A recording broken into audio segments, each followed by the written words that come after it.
What is happening, guys? Cowboy here, and welcome to the very first piece of anime coverage on the channel. That's right, ladies and gentlemen, the anime content is finally starting, and we're going to be kicking things off with a Winter 2019 anime showcase, taking a look at the best and the latest shows that are coming out, and what you should be watching this anime season. And while I don't think this needs to be said, because we're going to be discussing a number of brand new shows, spoilers are obvious. So if you're worried about spoilers, head out now, and other than that, buckle your seatbelts, and let's get this show started. So to start things off, let's talk about the price of smiles. And I gotta say, this anime doesn't really seem that good out of the gate. We got a pretty stereotypical 12-year-old little girl protagonist who also happens to rule over an entire nation. We got the stereotypical romance that was her childhood best friend, but he's actually her protector and they could never be together because of reasons. It just seems like the same show that we've all seen 1,000 times before. As the show continues on, eventually the action ramps up with some mecha combat, and I found myself finally beginning to appreciate this show a little bit. In an age where mecha anime is more based around the individual mech and each mech having some kind of power-up or transformation mechanism, seeing a shift back towards more strategy and tactics and multiple smaller mechs was actually appreciated a lot, and in particular, it kind of had an Armored Core feel for me, which I really related to. Despite that, taking the main character who struggled to play chess just moments before and showcasing her as a tactical genius definitely left a little bit of a sour taste in my mouth and made me question if this was something I would want to watch. However, with a decent hook in the post-credit reveal showing that the war is nothing the princess thinks it is, and further elaboration into the mech combat in the second episode, along with a spicy twist at the end, this show has become something that I do think I will end up watching for this season, although it's not one of my favorites. Another unlikely candidate that made it onto my list of things to watch was Magical Girl Spec Ops Asuka. Now this show starts off with a magical girl and what appears to be a Pokemon fighting a giant stuffed animal that has come to life, and then suddenly we're at a war scene where a guy has an arm missing and they're talking about the girls being the only hope for humanity, and real fast we're jumping back and forth between two very big extremes. As the show begins to settle into its plot, we understand that after being what was basically the last bastion of humanity, Asuka now just wants to simply live her life as a high school student, but unfortunately can't really escape the magical girl world that she came from. We also get a little bit of backstory into why she doesn't want to be a magical girl, namely the fact that she always loses those who are her loved ones, and we're treated to a scene showing her receiving a box containing the dismembered hand of her father. As we work towards the end of the show, eventually a terrorist escapes and threatens the life of one of Asuka's brand new friends, forcing her to transform once again into a magical girl and intervene. And then we're basically treated to what happens when Berserk meets Sailor Moon, watching this girl absolutely decimate a number of terrorists, cutting them up into multiple pieces. And the only thing I can really say is I didn't know it was possible for a magical girl show to be this brutal. Definitely on my list of things to watch for this season. And on to the complete opposite end of the spectrum, let's talk about My Roommate is a Cat.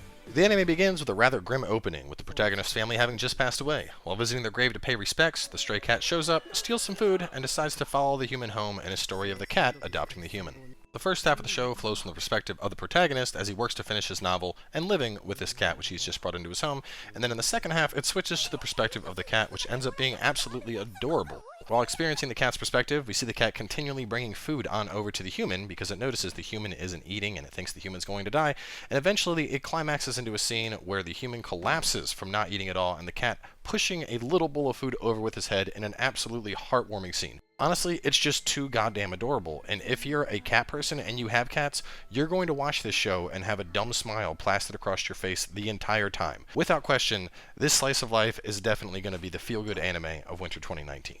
We couldn't have a new season of anime without new waifus, and this is where the Quintessential Quintuplets comes in. This comedic high school harem anime starts off introducing our stereotypical super smart loner protagonist and his meeting with a new transfer student during lunch. After getting off on the wrong foot, he finds out that a new wealthy family has just moved in and they're paying 5 times the normal rate to get a tutor for their daughter. Can you guess who the kid is? Cue our main character trying to find a way to apologize to the transfer student as he's desperate for the job to help recuperate his family's debt, but runs into stopgaps, with all the transfer student's friends getting in the way. Fast forward a little bit and we discover the family is paying 5 times the market price because they actually have 5 daughters. The ones the protagonists thought were just friends. Not only that, but they all just transferred into this school due to almost failing out at their previous school. All in all, it's a pretty straightforward harem anime. The jokes were funny enough, the premise is okay, and the characters have enough individuality that I think it'll be worth a watch. So moving out of the lightweight division, let's talk about the heavyweights for Winter 2019. And these next 4 shows are what I would consider the absolute must-watch anime for this season. And the first up on our list is going to be The Promised Neverland. Now, this show starts off with a bunch of kids living together in an orphanage with a figure they call mother. They eat together, they sleep together, they take weird-ass IQ tests together and have serial numbers tattooed on their necks. And right out the gate, you can feel that something's wrong.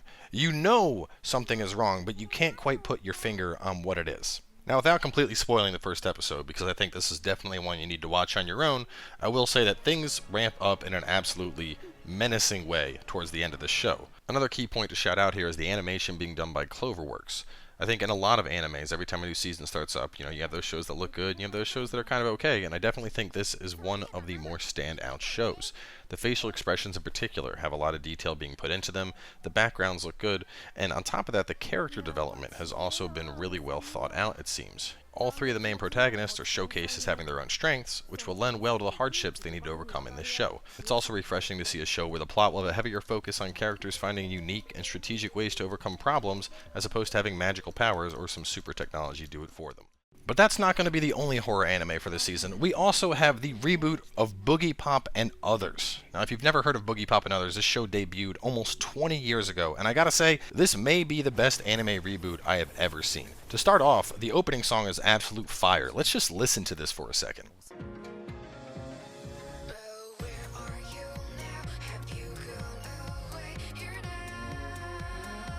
It's creepy, it's catchy, it has the main character making out with herself, it's everything I could want. But the show sets itself up as being a supernatural horror mystery type show, which kind of falls in line with what we know of Boogiepop, but it doesn't explain much to the viewer in the initial episode.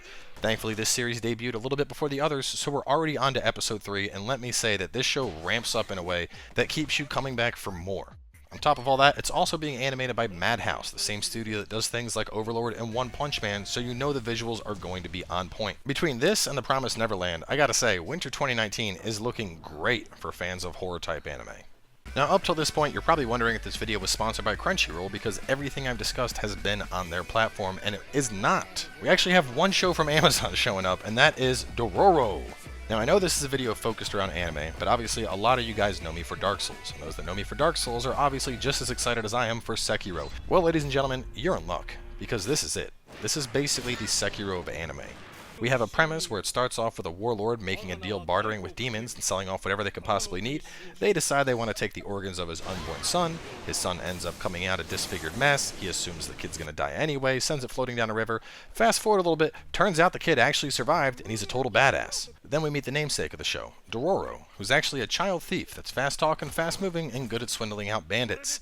As he ends up getting chased down by the bandits that he stole from, we see him getting the shit kicked out of him by a river, while the protagonist stands above him on a bridge, ominously looking forward. Cue shit hitting the fan as a yokai jumps out, Hikimaru jumps into action, throwing off his limbs, which turn out to be prosthetics, and going into combat with the blades that were hidden underneath.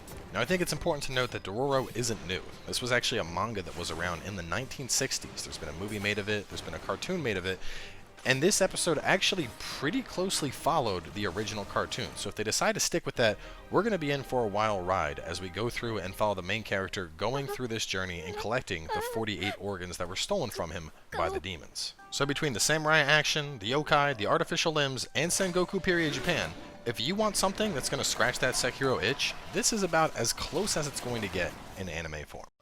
Now, my final must-watch show this season was the one that surprised me the most, and that was The Rising of the Shield Hero. This no-nonsense isekai jumps straight into the point with a protagonist who's teleported into a fantasy world along with 3 others, each of them representing a legendary weapon: a spear, a bow, a sword, and in our protag's case, a shield. The heroes are brought into the fantasy world to defend against something known as the Calamity, increasing waves of monsters hell-bent on destroying the kingdom, and as such, the heroes are all given war chests, and they must level up, become stronger, and defeat the Calamity. Sounds pretty much like a game, and the great thing is the show treats it exactly like that. As the heroes set out to adventure, we see right away that our protagonist is at a bit of a disadvantage. While the others are able to easily destroy monsters with their various weapons, our protagonist is left to either shield bashing or punching monsters to death. On top of that, no one really wants to join the party of the shield hero, because even the people in the kingdom that summoned him don't really consider the shield hero to be that valuable. To top things all off, and a ploy to steal his war chest, his only party member accuses him of attempted rape, denouncing him in front of the king and the other heroes.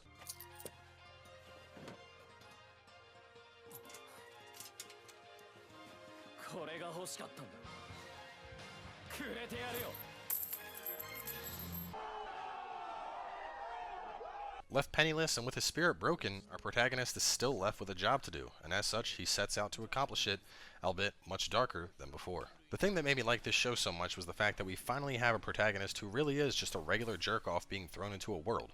The last time I saw an isekai protagonist this helpless was with Subaru in Re:Zero, and that's a really nice change of pace. Isekais have become an incredibly popular genre lately in anime, and I think one of the core problems with them is in a huge amount of isekais, almost all of them in fact, our protagonist ends up becoming a Mary Sue. They always have whatever they need to get by and they always end up being successful, so not only is it refreshing to see one that's actually an underdog for once, but on top of that, I feel this show is setting up for a lot more hollow victories than anything else. With the part 1 that ended up being double the length of your typical anime episode, the Rising the Shield Hero has definitely set the stage to be the isekai of the season, and my personal must-watch show. Now before we close out, I did want to give honorable mention to a couple shows that I watched but ended up just not vibing with that much. I wouldn't say they were necessarily bad animes, but I didn't feel they were nearly as strong as the other 8 that I mentioned, and hence that's where they fall into this category.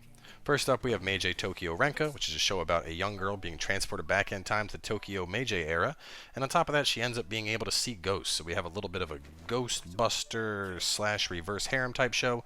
Honestly, it didn't seem that bad, except the main protagonist is kind of super rapey in a sense. Very touchy-feely with somebody he just met, calling her his fiancé.